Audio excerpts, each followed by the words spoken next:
కనురెప్పల కాలంలోనే కథ మొత్తం మారిపోయిందే.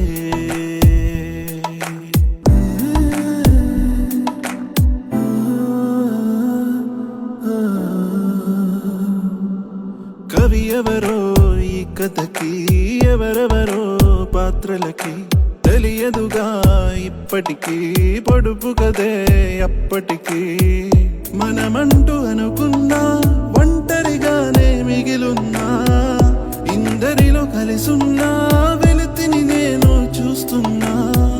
పొరపాటు ఏదో పొరబాటు ఏదో అది దాటలేని తడబాటు ఏదో ఎడబాటు చేసే ఈ